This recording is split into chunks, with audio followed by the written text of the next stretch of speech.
This year I decided to do a review of our 2020 annual income and spending, and boy was it ever eye-opening. So stick around to see our 2020 annual budget review.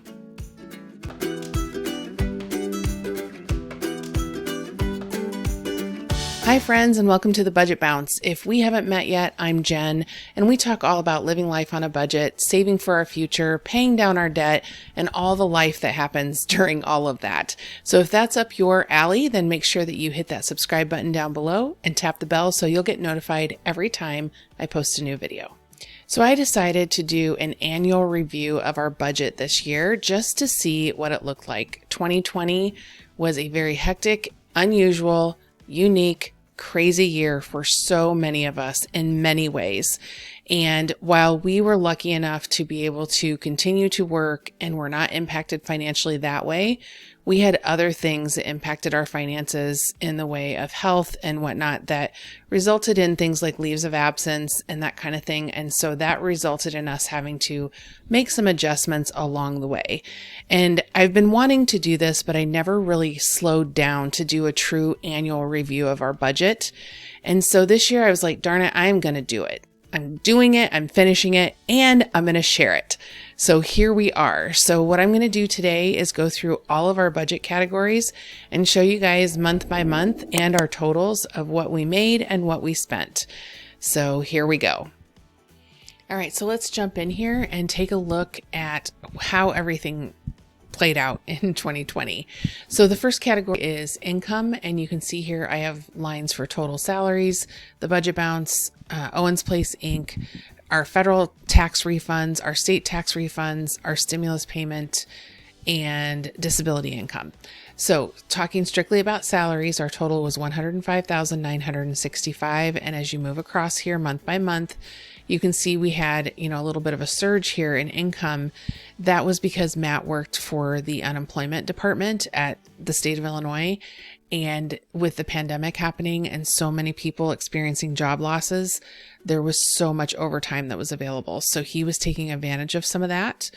And then you can see we had a dip then in August, September, October. This is when we had both Matt and I had leaves of absence during this period of time. Matt from July to October, me in both September and October. And then we were bouncing back in November and December, including December has a jump here because I get a year-end bonus at from my employer, which I counted my blessings that we got anything. Not only did we get to work the whole year, but also he still did a year-end bonus for his employees when he did not have to. And so we do not take that for granted. Not at all. We also recognize that we are high income earners, and we get that. We live in a what some would consider a low cost of living area. I would call it moderate where we are, but because my parents live in a place that is much lower cost of living than here. So anyway, it's all relative to where you are, right? So our total salaries, when I do this is our gross salary minus all of our taxes. So federal, state, Social Security, and Medicare taxes. Those are what I'm taking out. Everything else I'm considering our take-home pay. And then I account for all of our deductions out of our checks in other categories in the budget, which I'll show you. You can see we brought in some money from the Budget Bounce and Owens Place, and then our federal tax refunds were $1,477 and $635. A stimulus payment for Matt was $1,200, and then our disability payments totaled $8,603. You can see the breakdown here of when those happened. These are obviously irregular payments that were coming in. And so our total was $119,577 is what we brought in for the year. In giving, we gave $2,725. You can see the bulk of that was at the holidays, but we also, I'm getting ready for the holidays in the months leading up to it. And we give to our kiddos and all of our nieces and nephews every year for their birthdays. So that's what you're seeing smattered throughout the year. In housing, I broke this out by these line items that you see every month in my budget reports. So we spent $12,722 on our mortgage, $1,758 on our gas and electric, $735 on our quarterly utilities, for the city. And then our mobile services, we spent $2,189. Internet, we spent $1,388, bringing our total housing to $18,791. And you can see here, we've got some things that we try to stabilize this. So our mortgage obviously doesn't change except one time a year when they do our escrow analysis. And then if we owe a little more, a little less, they do the adjustment, which you can see here. We also use the budget billing feature for our gas and electric utilities. So you can see here, I had the same $165 every month, and then it went down to $135, and then it went down even further to $123. Actually, it was $143. The reason why that's $123 is because we had a rebate for that month. So it did go up a little bit from the 6 months before. Moving on to transportation, we have total transportation was $11,769, and the bulk of that was in gas and then the MKX. And so gas is, you can see it was pretty high at the beginning of the year, and then it went down when the pandemic hit and we stopped having to go to work every day. I stopped having to go into the office every day. Matt was still going for a while. You can see it went down significantly lower. It crept up in August, September, October because of me being away or having to go care for my parents or whatever. Matt was traveling quite a bit to come down there. And so it went up again in those months. And so our total was $3,536. We paid $247 to OnStar, $1,938 to repairing the Lucerne, which is our son's car. It was ours. He bought it from us. And then we told him we would repair it. And so what Matt did, it would have cost 2 to 3 times more than that to fix it. And what Matt did was we went to a chain and we paid for them to do a diagnostic and give us a rundown of everything that needed to be done on the car. And it's a 2008 and I already had like 180,000 miles on it. So we knew we needed some work for him.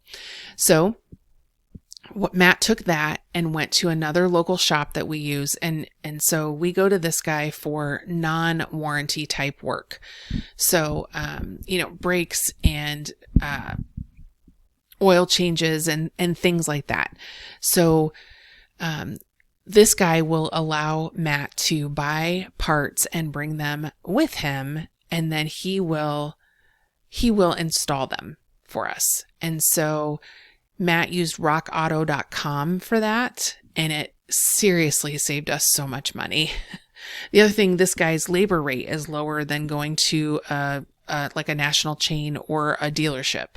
So it saved us a lot of money. It took longer to do it that way. We weren't able to fix it as quickly because you have to wait for the parts and whatnot, but it's less expensive to go to rockauto.com and wait a week or two for them to come than it is to go to Advanced Auto Parts or AutoZone or something like that, a retail store where it costs more, even though you're paying less than you would at the dealership or at the chain.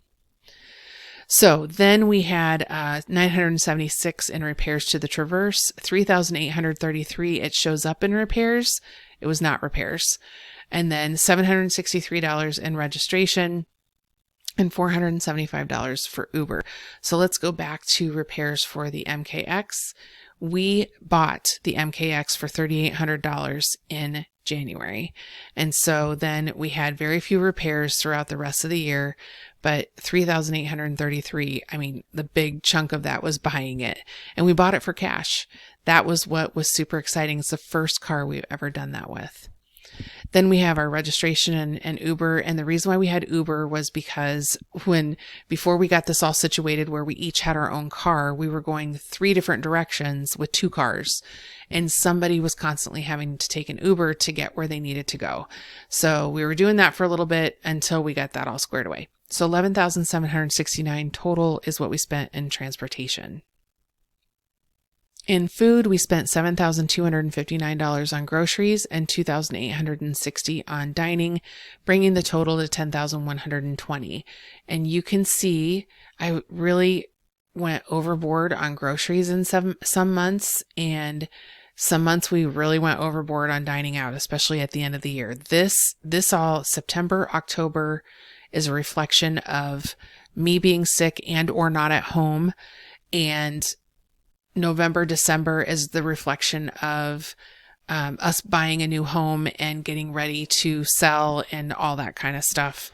So the total came to $10,120. I didn't have anything in kiddos for the year. And then that's a new, instead of, it used to be Henry. And so we're going to call it kiddos now because every once in a while we have something for them, but there's nothing specific to Henry anymore. In pets, we have 81 for grooming, 656 for food, 596 for meds, 311 for training, 2,473 for vet, 1,497 for other supplies, bringing the total to 5,614.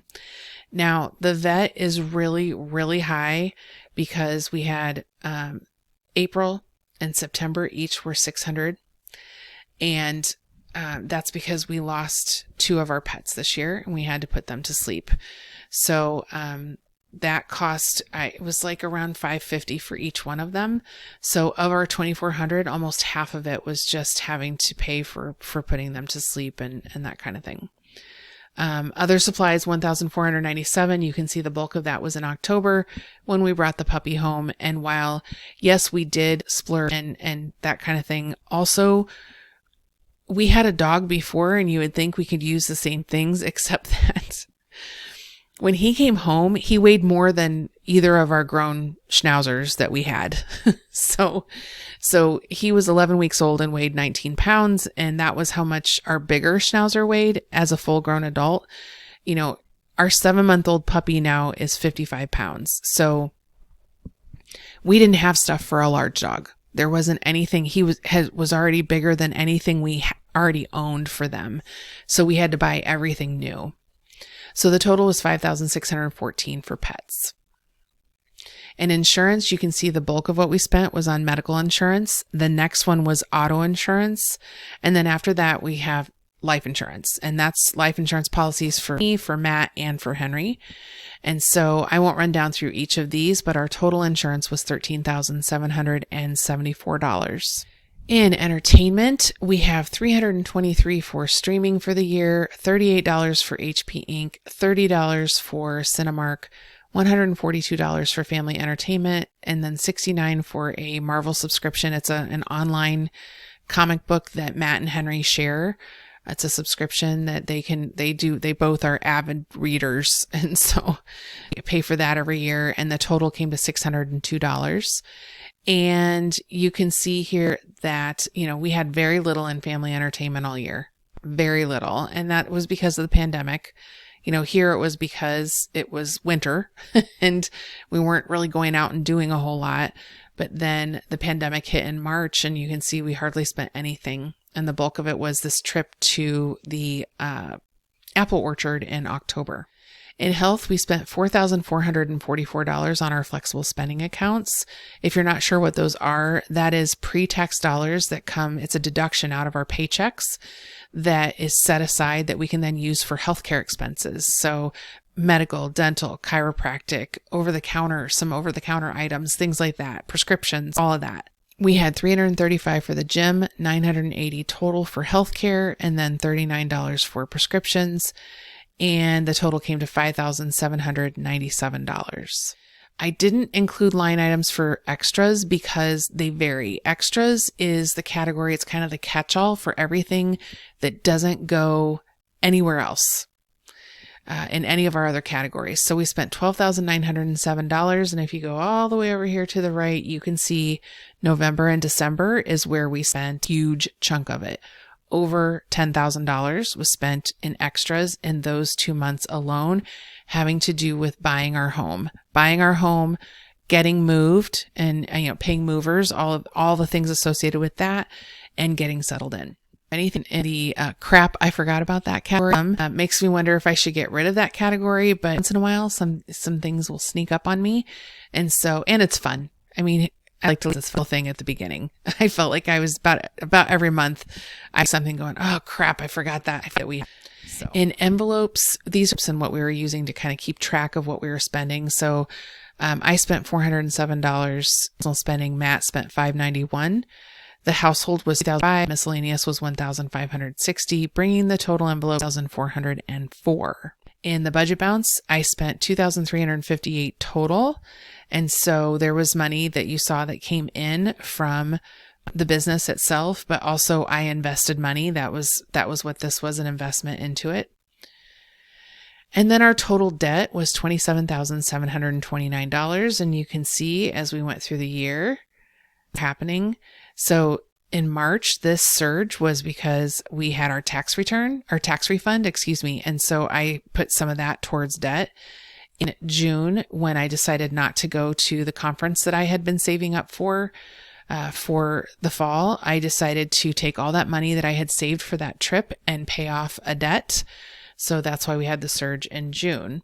When we look at for the year, our total spent was $117,000. Income was $187. Made the difference $187 that was left over. Now, I will tell you, I don't have that much now that is just sitting there not being used. So this would be a reflection. This is how me miss some things. If you think about the course of 12 months, here and there, I missed getting some things in, or there could be a problem with formulas from one month to the next, the budget spreadsheets. I try to keep a close eye on that to make sure that my formulas are all, looking correct and the numbers look correct, but I'm human. And so it's possible that I miss some things. So that is our 2020 in review. And I'm really, really glad I did an annual budget review this year because I have been wanting to do it. I just never slowed down to actually do it. And now it's very eye-opening to things that we have done well versus things that we've not done so well.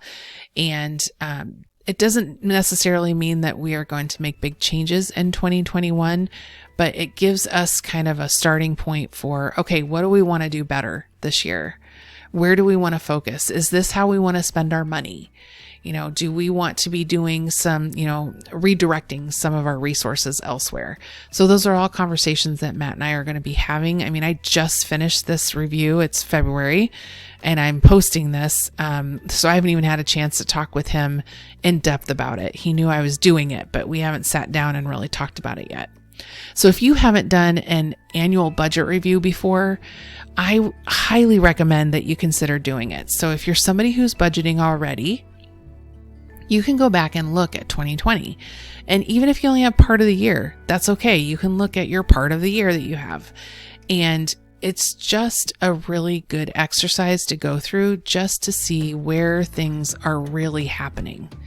And you might find some things that give you some motivation for making some changes, whatever is applicable to you and your family, your life, your experience, wherever you are at your stage of life. So I've mentioned our new house a couple of different times, and I've been creating a playlist of content surrounding our move and everything related to it. And it will eventually include all of the details about all the financials that are related to buying the house, moving, getting settled in, all of that good stuff. So click on this playlist right here and we can continue the conversation over there where you can check out all the deets about our new home and our move. That's all I've got for you today. Till next time.